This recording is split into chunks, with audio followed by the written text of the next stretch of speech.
Morning, folks.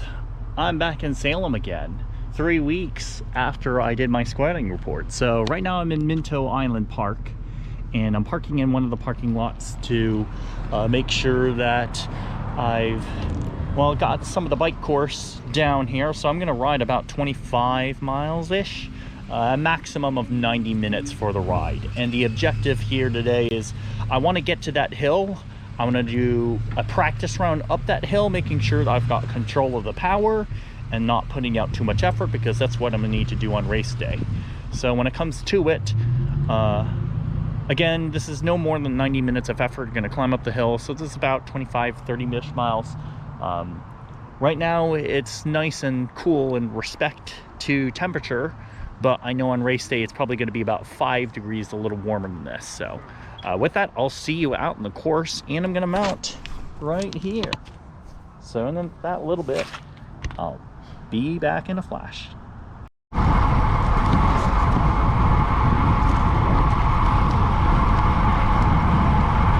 Apologies for the wind here, but what I'm going to do here is give you a little bit of a sneak preview of the flatness, or really more or less the rolling hills of this course. And in about 3 minutes, we're going to approach the climb that everybody's talking about. And what I'm going to do here is make sure that the power effort is controlled throughout, which is going to be key in this race, because you do not want to burn the match when you go up this hill the first time. So right now I'm sitting at about averaging 230 watts, traveling in a headwind here, so I haven't talked about that in any of the other videos I've done. And the headwind can be a factor. Sorry about that, I got a car by me here.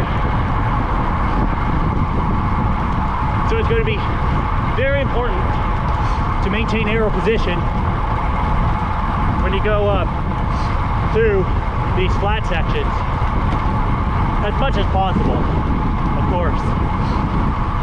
And of course, right after this turn, it's going to be that hill that everybody's talking about. It's not a very long hill. You can probably see in the back distance there, over that direction.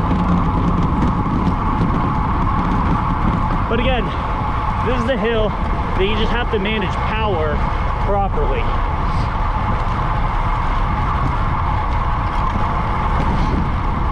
And so, the signal of the hill beginning is when we go underneath the bridge. That's why I gotta shift it to a lower gear. I gotta maintain power.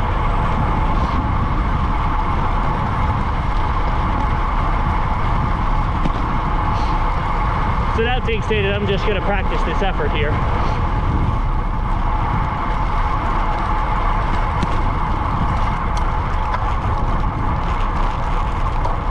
And here we go, the climb begins.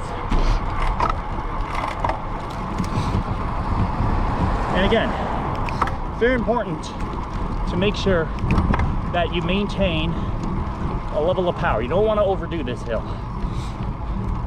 So I'm actually going to slow down a bit here.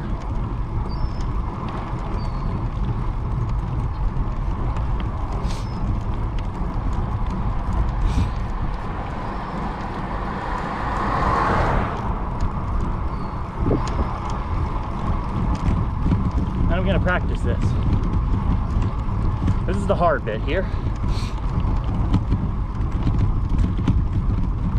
I actually might need to go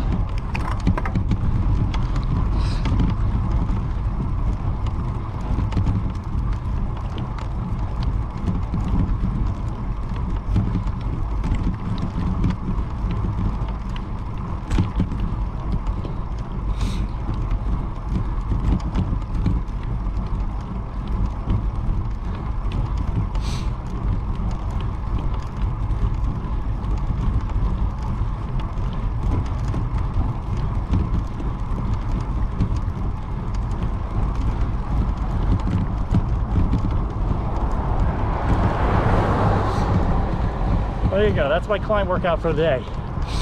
So this is about 1 minute and 15 seconds for me.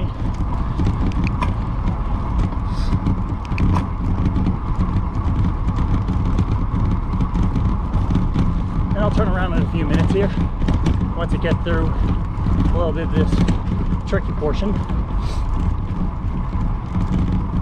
And again, the key with this hill that you saw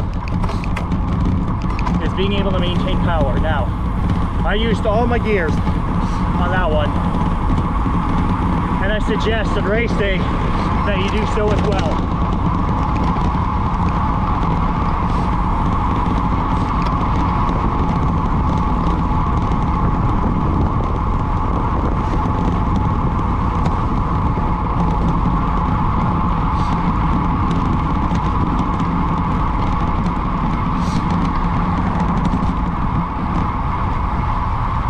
So there you go. You have the flats, and then you have the hill.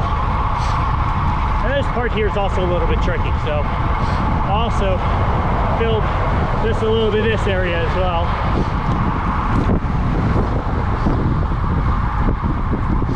Got a couple of triathletes scouting the course.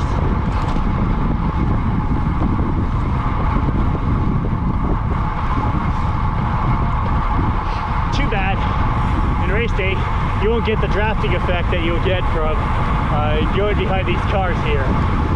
So again, the key here is to maintain power throughout. How's it going? I got the video here.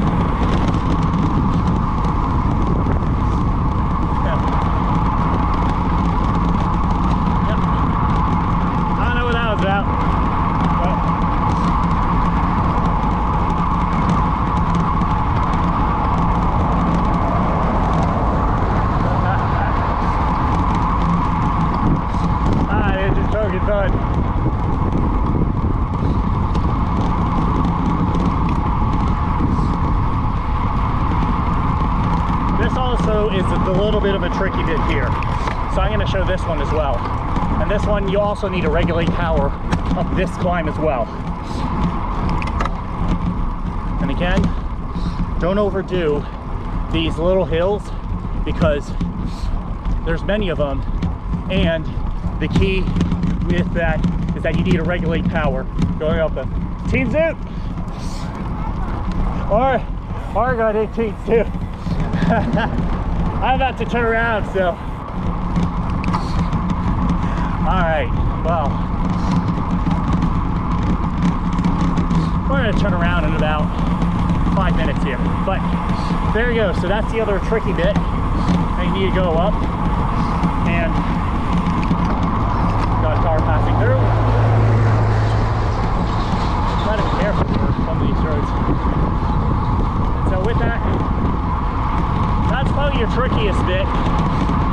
There's another pseudo tricky bit up ahead, but I would say that's more manageable.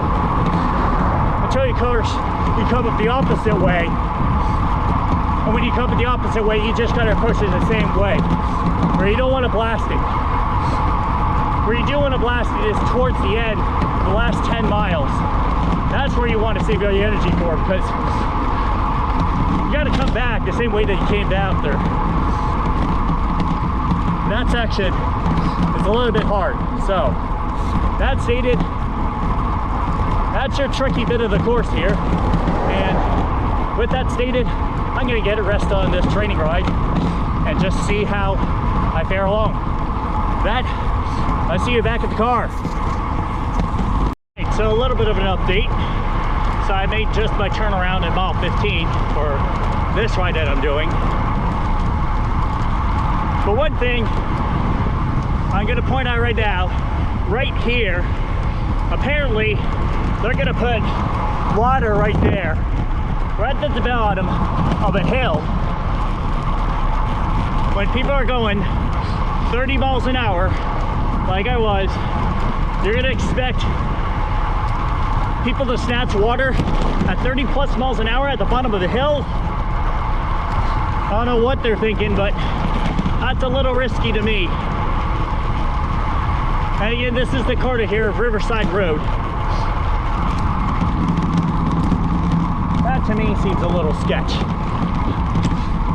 Because you got this little bit of a hill here that personally, you really shouldn't put a water station at the bottom of a hill when everybody is going to be zooming by. I mean,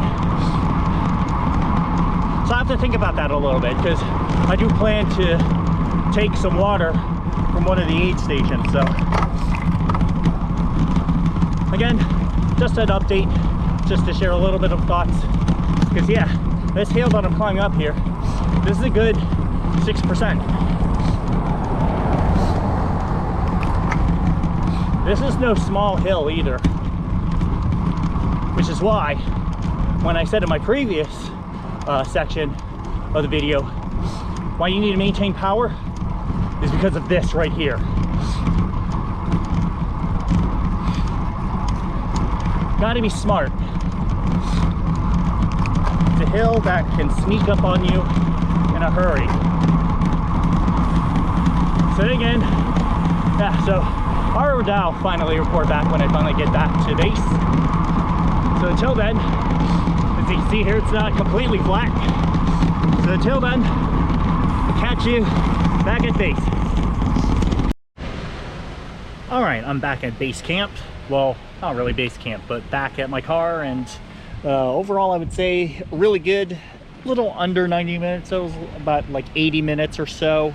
Rode about 30-ish miles, and I would say there are some parts of the course I remember that are still a little hilly, and as I had predicted, it's still about maintaining that power in the first 10 miles and the last 10 miles. And so if you're able to do that, that'll prove to be a key in the race, at least for me personally. Oh, thanks. And the idea here is, again, to maintain a consistent amount of power, not overdoing it, not biting on those hills. It's very tempting to get out of the saddle and to go and pedal and put more power. But again, these hills are something that you don't want to overdo yourself. So again, that's part of the race strategy that I have in here, just trying to maintain, make sure that I have a constant amount of power. And from that, the ride was good. Gonna shower a little bit here, go back to the hotel, clean the bike up a little, and prepare for check-in a little bit later today. And I'll check with you guys there at the Riverfront City Park. So until then, I will catch you up in a little bit. All right, I'm at the finish line here, and I'll be doing a few little snippets for what it looks like in terms of the bike transition, as well as the swim transition and the run transition. But as you can see here, this is where, of course, people exit. People will run along the path going into the finish line, and I'll be walking to where a lot of folks I'm probably going to see out in the course, at least on the run course, and we'll probably see each other on the bike course as well. But this is the running path, running along the playground here, and I'll snap back in a little bit once I get to the swim entrance or exit, and excuse me, yes, swim, from the swim to the bike, that transition T1. And of course, I'll also show where the bike out is. So snap with me in just a little bit and be right there. All right, I am now at the bike in and out area of transition, and they haven't fully inflated this yet, but this is where bike out is going to be. And for the most part, it's very straightforward. Just basically go from the racks and make your way over into the bike. And I believe the mount dismount line is probably going to be shortly after you get to the railroad tracks, but it might be before. I don't know what they're going to do about these poles here, but as you can see, oh, yep, it is going to be indeed after. Yes, I repeat, after the railroad tracks, which I think is the smart idea, because you wouldn't want to go directly and have your bike suddenly crash when you go in there. So I believe this right here is the mount and dismount line. So keep in mind of that, and then you will run your way through transition and go into T1, T2. So again, that's a fairly straightforward visit, at least a straightforward entry and exit into transition. And there you go, that is your transition area. And aside from that, then my day is basically done. So all I'm just going to do is essentially chill and get ready for Saturday morning, which will be a lot of team pictures and photos and stuff, and of course bike check-in. So I'm going to be checking or cleaning my bike tonight, and also I need to get a little bit of bike maintenance through and get ready for race day. So with that, I'll see you guys probably tomorrow, but if not, then go and hit that subscribe button or hit the like button if you like any of the content of this video. And of course, hit the bell notification if you want to go and see more videos that I post for different races, different thoughts on training and training sessions, and other tips and advice on all things triathlon. And until then, I'll see you in the next one.